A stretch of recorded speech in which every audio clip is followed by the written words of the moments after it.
Good morning students. आज का हमारा टॉपिक है Mendelian disorders, open page 88। Mendelian disorders का कल हमने ये पढ़ा था कि जेनेटिक डिसऑर्डर्स दो टाइप के होते हैं, एक तो मेंडेलियन और एक क्रोमोसोमल। मेंडेलियन को जेनेटिक डिसऑर्डर भी कहते हैं क्योंकि इसमें सिंगल जीन यानी कि सिंगल बेस पेयर में डिफेक्ट है, जबकि क्रोमोसोमल डिसऑर्डर में क्रोमोसोम का या तो डुप्लीकेशन होगा या फिर कोई क्रोमोसोम मिसिंग होगा। अब इसमें जेनेटिक डिसऑर्डर में क्या होता है कि एक पर्टिकुलर जीन इफेक्ट होती है और उसका जो आने वाली प्रोजेनीज में उसका अक्रेंस है उस डिजीज़ का, उसको एक पेडिग्री एनालिसिस या पेडिग्री चार्ट के थ्रू स्टडी किया जा सकता है। तो इसका मतलब मेंडेलियन डिसऑर्डर हम किनको कहेंगे? Which have effect in single gene और बेस पेयर को ऐसे बीपी करके लिखते हैं। इसके बाद नेक्स्ट है can be study using pedigree chart.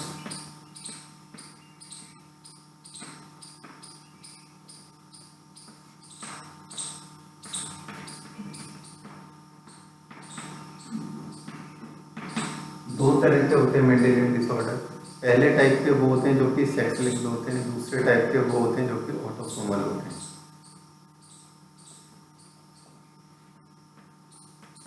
Sex linked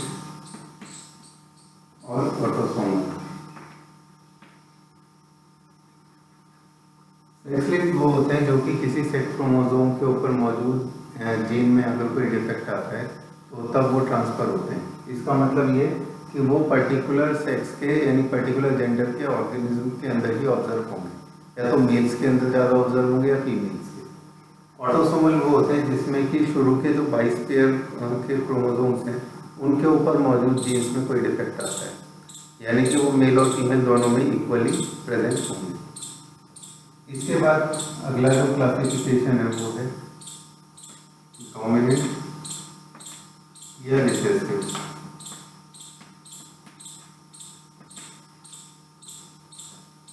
dominant या रिसेसिव।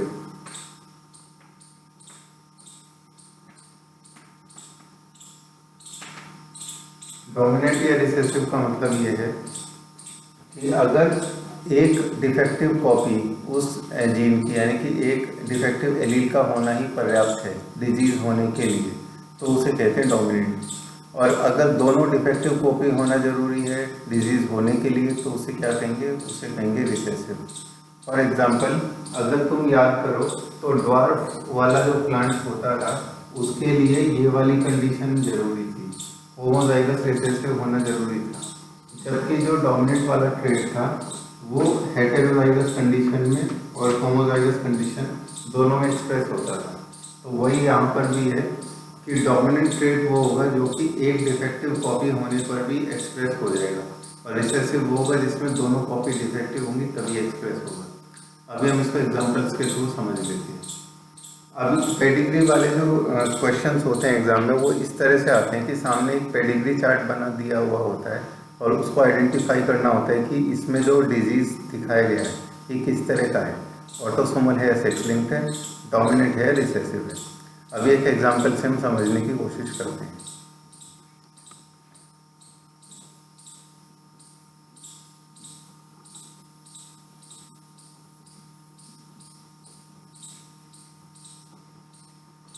देखो तुम्हारी बुक में फिगर 5.14 में ए और बी में दो पेडिग्री चार्ट्स बनाए गए हैं, एक तो ये और एक ये। सबसे पहले वाला जो पेडिग्री चार्ट है इसमें इन्होंने क्या दिखाया कि ये जो फीमेल है ये अफेक्टेड है, रेड कलर का मतलब इसको डिजीज है। इसकी शादी हुई एक मेल से जो कि नॉर्मल था। इसके बाद आगे चल के इन्होंने क्या दिखाया, इनके कितने ऑफस्प्रिंग हुए? 4 ऑफस्प्रिंग हुए। पहला जो ऑफस्प्रिंग यानी था वो था बेटी, वो नॉर्मल थी। इसके बाद एक बेटा हुआ उसको डिजीज था। इसके बाद एक और बेटा, ये बेटा नॉर्मल था। इसके बाद एक और बेटी, उस बेटी को डिजीज था।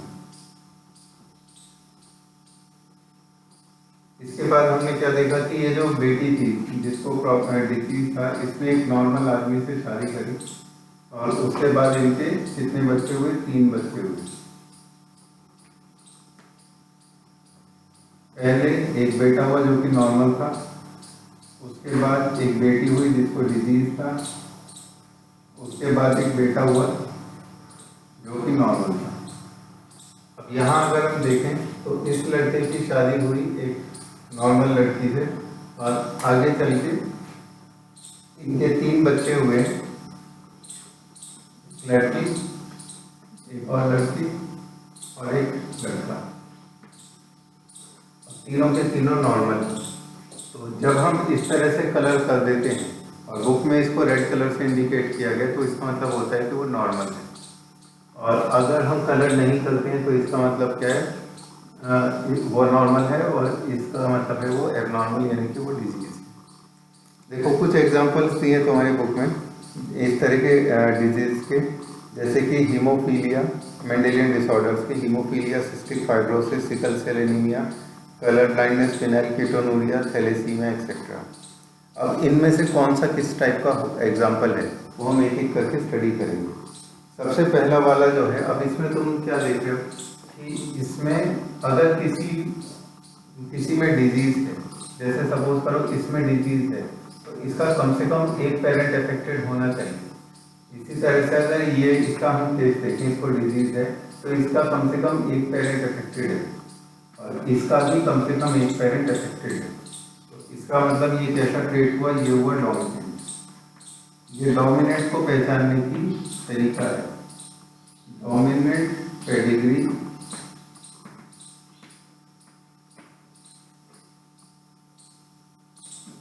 needs to have at least one affected parent.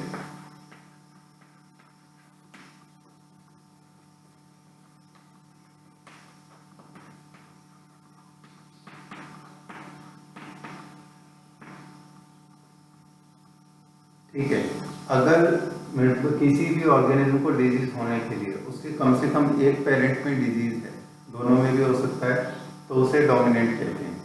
उसका कारण ये है कि ये वाला जो बच्चा है इसमें जो डिफेक्टिव एलील है, यानी डिफेक्टिव कॉपी है जीन की, वो इस पेरेंट से आ गई और वो अकेली ही क्या हो गई? एक्सप्रेस हो गई, क्योंकि वो डोमिनेंट है। इसी तरह से इसमें देखें, इसमें डिफेक्टिव कॉपी यहाँ से आई थी और दूसरे पेरेंट से नॉर्मल कॉपी आई थी, लेकिन डोमिनेट किसने किया? वो डिफेक्टिव वाली कॉपी ने, इसलिए इसको डिजीज हो गया, इसलिए इसको डोमिनेट कहेंगे। ये मैंने पहचानने का तरीका बताया कि पेडिग्री को पहचानेंगे कैसे।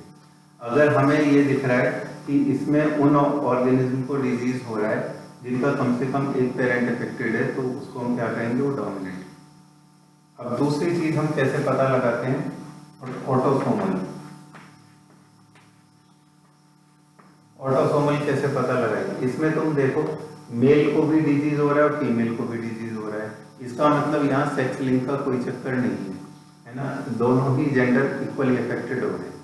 तो इसीलिए ऑटोसोमल का मतलब ये होता है बोथ आर इक्वली अफेक्टेड। अब देखो दूसरी पेडिग्री देखते हैं। दूसरी पेडिग्री में तुम क्या देख रहे हो कि एक नॉर्मल मेल है और दूसरी तरफ एक नॉर्मल फीमेल है। इसके बाद क्या होता है कि इनके 5 बच्चे होते हैं। सबसे पहले होता है एक बॉय, उसके बाद एक दूसरा बॉय, दूसरे बॉय को डिजीज है। इसके बाद आते हैं एक गर्ल और उसके बाद एक और गर्ल, इस गर्ल को डिजीज है। और फिर आता है नॉर्मल बॉय, है ना। अब ये वाली जो गर्ल थी नॉर्मल वाली, इसकी शादी होती है एक नॉर्मल बॉय से। इसके बाद हम क्या देखते हैं कि इनके एक तो पहला बेटा होता है, इसको डिजीज है, इस लड़की को भी नहीं है, इस लड़की को भी नहीं है।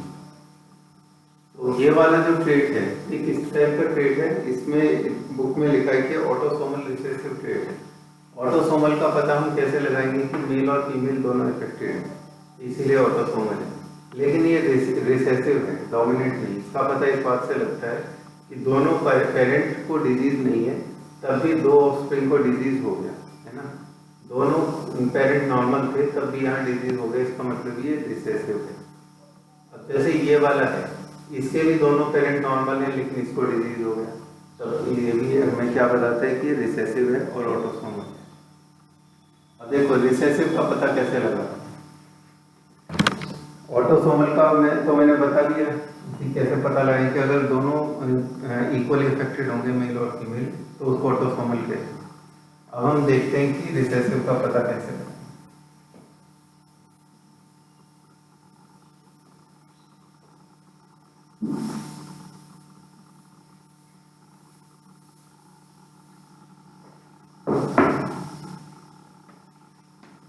रिसेसिव के केस में होगा बोथ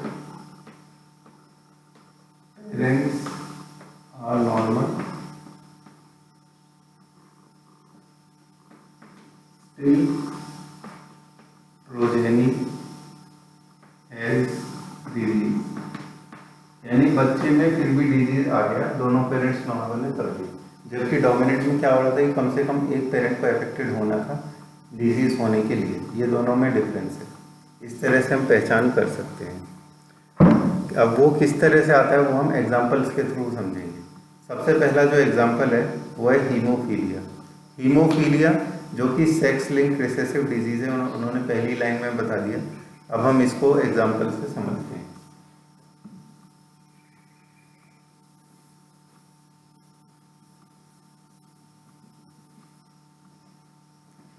हीमोफीलिया को ब्लीडर्स डिजीज भी कहते हैं।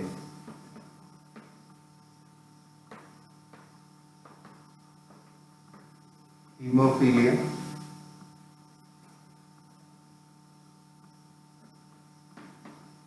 इसको ब्लीडर्स डिजीज भी कहते हैं। इसका कारण ये है कि हीमोफीलिया वाला जो पेशेंट होता है उसकी बॉडी में ऐसे अगर ब्लड फ्लो हो जाए तो वो ब्लड फ्लो अनकंट्रोल्ड तरीके से सारा ब्लड बह जाता है और उस पर्सन की डेथ भी हो सकती है। उनके केस में एक माइनर कट यानी कि छोटा सा कट भी स्किन में लगता है जो वो भी प्राणघातक हो सकता है। ये हीमोफीलिया में होता है। ऐसा क्यों होता है? क्योंकि उसमें जो डिफेक्टिव जीन है उसकी वजह से क्लॉटिंग प्रोटीन्स नहीं बनती। क्लॉटिंग प्रोटीन्स जो कि ब्लड क्लॉटिंग का जो कैस्केड है वहाँ पर चाहिए होते हैं। अब देखो हीमोफीलिया के केस में होता क्या है, ये sex linked recessive.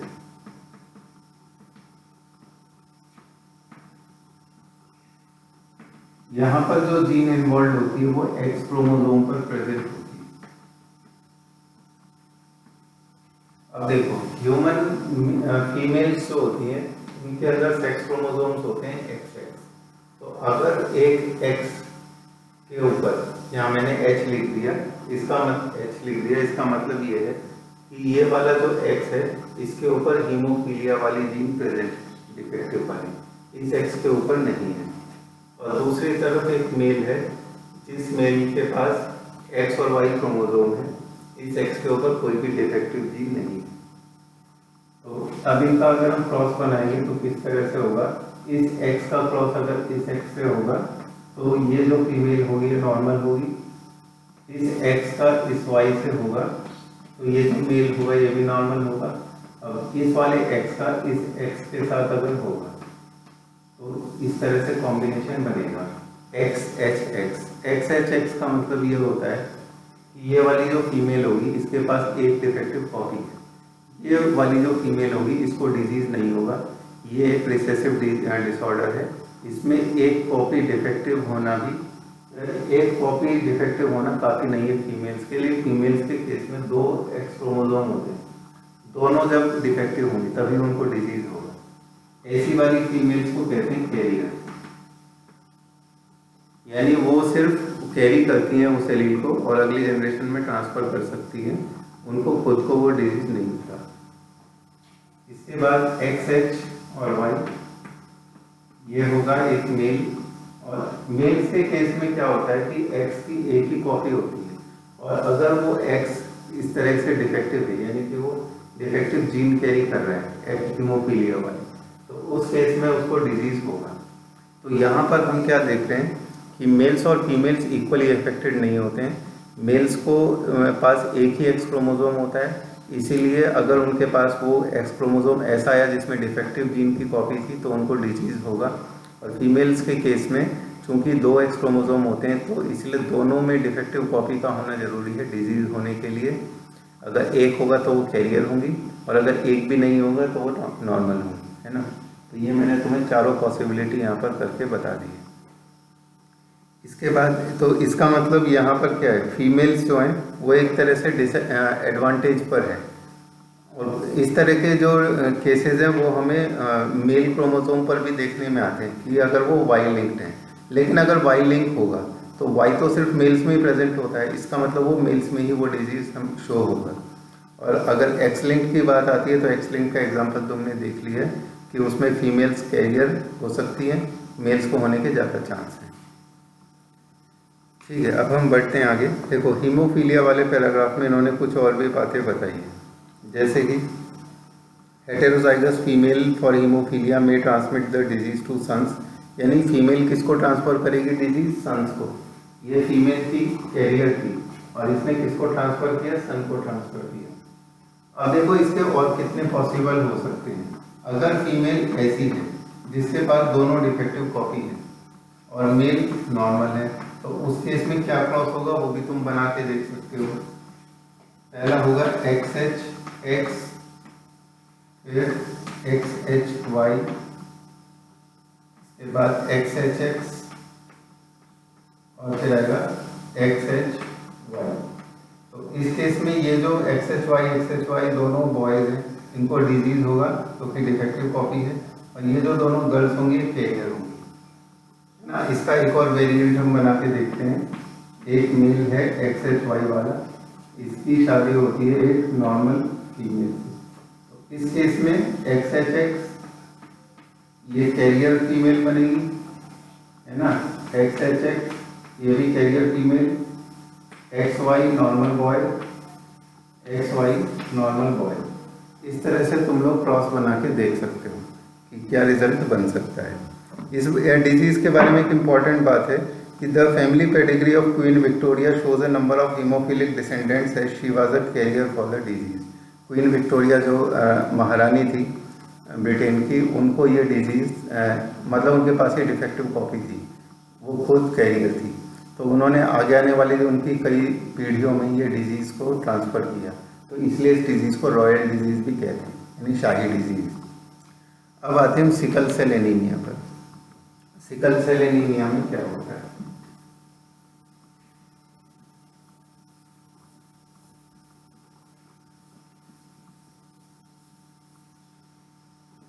Sickle cell anaemia के लिए इन्होंने लिखा है कि ऑटोसोमल रिसेसिव डिजीज है। सिकल सेल एनीमिया ये एक तरह का एनीमिया है, जैसा कि इन्होंने दिखाया। इस एनीमिया में क्या होता है कि जो आरबीसीज है उनकी शेप चेंज हो जाती है और लो ऑक्सीजन कंसेंट्रेशन, यानी जैसे ऑक्सीजन का लेवल लो आया आरबीसीज की शेप चेंज हो जाती है। नॉर्मली आरबीसी होते हैं बाइकॉन्केव और इनकी शेप चेंज होकर सिकल जैसी हो जाती है। सिकल का मतलब होते हैं हंसिया, जिससे घास काटते हैं, है ना। ऐसा होता है वो घास काटने वाला हथियार। तो इस तरह की शेप उनकी हो जाती है, यानी डिफॉर्म, यानी बिगड़ी हुई शेप। तो ऐसा क्यों होता है? ऐसा इसलिए होता है एक पॉइंट म्यूटेशन की वजह से,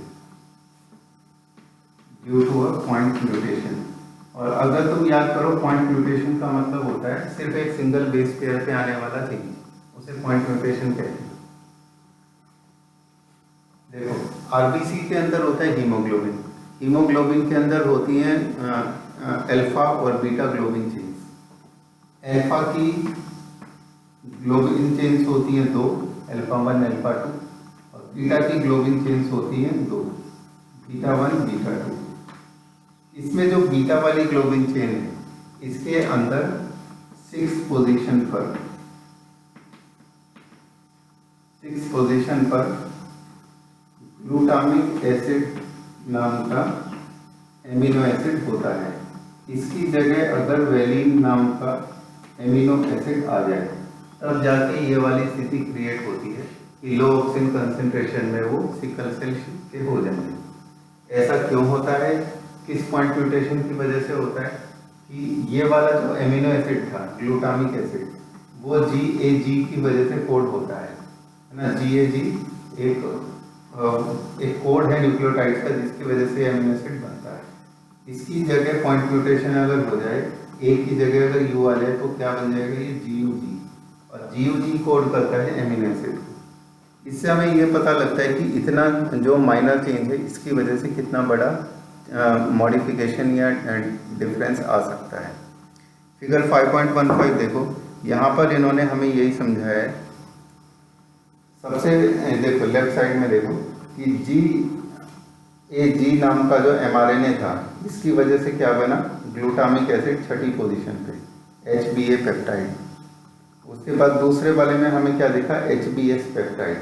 HBA का मतलब है नॉर्मल हीमोग्लोबिन, HBS का मतलब क्या है, सिकल सेल वाला हीमोग्लोबिन। यहाँ पर जो mRNA है उसमें क्या बना, GUG बना, GAG की वजह। और इस ऐसा क्यों हुआ, ऐसा इसीलिए हुआ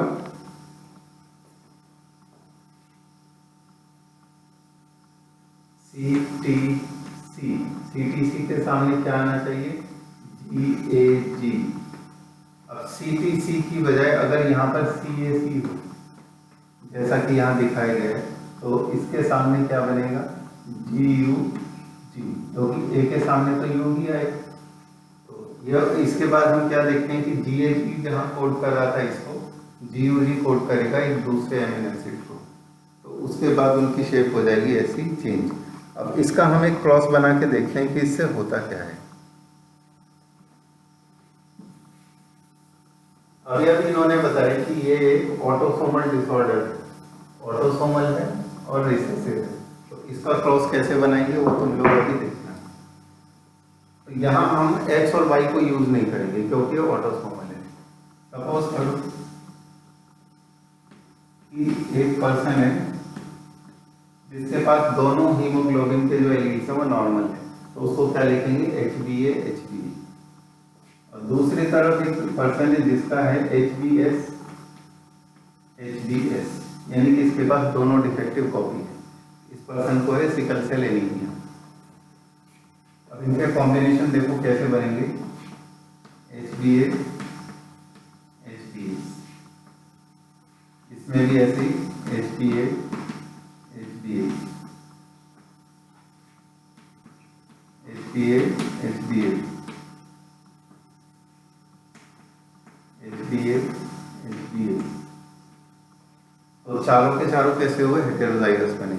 लेकिन सपोज करो कि अगर ऐसा होता कि इसमें यहाँ पर एक डिफेक्टिव कॉपी होती है ना, तो यहाँ भी एक डिफेक्टिव कॉपी होती, तब कैसा क्रॉस बनता, तब ऐसा बनता HBA HBS, एक नॉर्मल कॉपी हीमोग्लोबिन की, एक सिकल सेल वाली, इसके बाद एक नॉर्मल कॉपी, एक सिकल सेल वाली। तो इस केस में क्या होता कि HBA HBA HBA HBS HBS HBA और HBS HBS। तो इसमें जो ये HBS और HBS वाला पर्सन है इसमें अब ये होमोजाइगस रिसेसिव बन गया, तो इसमें डिजीज दिखेगा। इसके बाद HBS और HBA, ये हेटेरोजाइगस है, इसको डिजीज नहीं दिखेगा, ठीक है। HBA HBA को भी नहीं दिखेगा और HBA HBS को भी नहीं दिखेगा।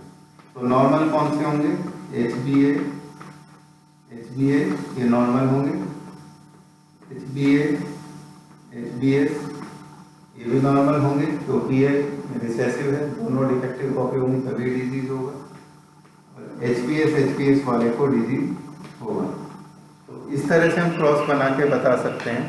अगर हमें जो डिस्क्रिप्शन क्वेश्चन में दी होगी कि इस तरह का फीमेल है और इस तरह की मेल है, और यानी एक पर्सन ऐसा है और दूसरा पर्सन ऐसा है, आगे आने वाली जो उनकी जनरेशन्स हैं उनमें चार्ट बना के दिखाइए कि क्या क्या क्या होने की पॉसिबिलिटी है।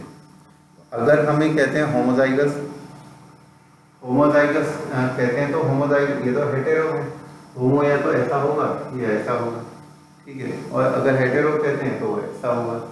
होमोजाइगस अगर सिकल सेल वाला कहते हैं तो वो ऐसा होगा। होमोजाइगस अगर नॉर्मल वाला कहते हैं तो ऐसा होगा। तो ये अलग अलग कॉम्बिनेशंस हैं जो कि पॉसिबल हैं। इसके बाद हम बढ़ते हैं आगे। नेक्स्ट जो डिजीज़ है उसका नाम है फिनाइलकीटोनूरिया। फिनाइलकीटोनूरिया ये भी एक डिसऑर्डर है और इस डिसऑर्डर में हो क्या रहा है, इसमें एमिनो एसिड का मेटाबॉलिज्म गड़बड़ा रहा है।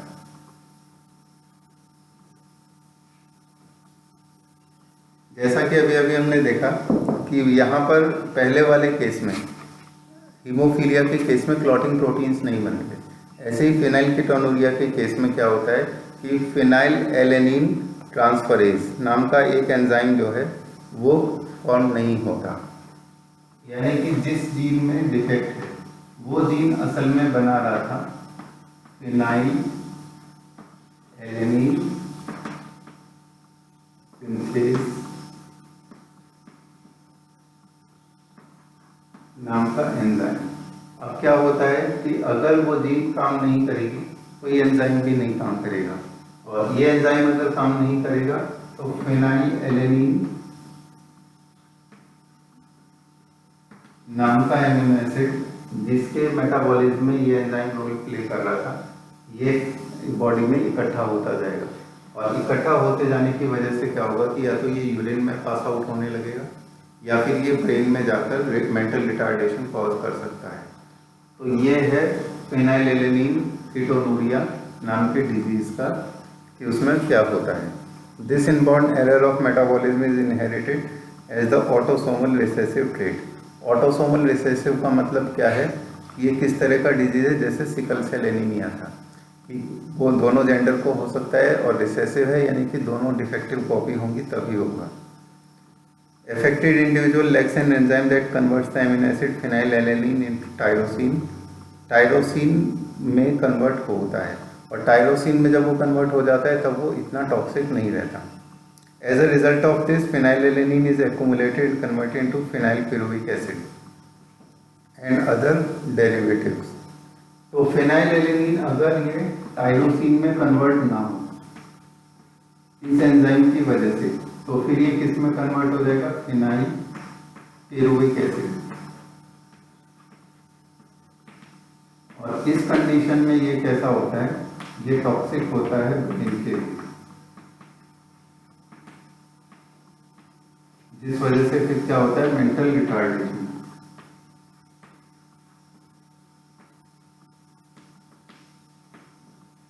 मेंटल रिटार्डेशन यानी कि मानसिक रूप से वो व्यक्ति कमजोर हो जाता है। These are also excreted through urine because of its poor absorption by kidney। तो इस कंडीशन में क्या होगा, या तो वो इस तरह से एक्यूमुलेट होगा या फिर वो यूरिन के थ्रू बाहर पास आउट हो जाएगा। तो इस तरह के डिसऑर्डर्स भी देखने में आते हैं।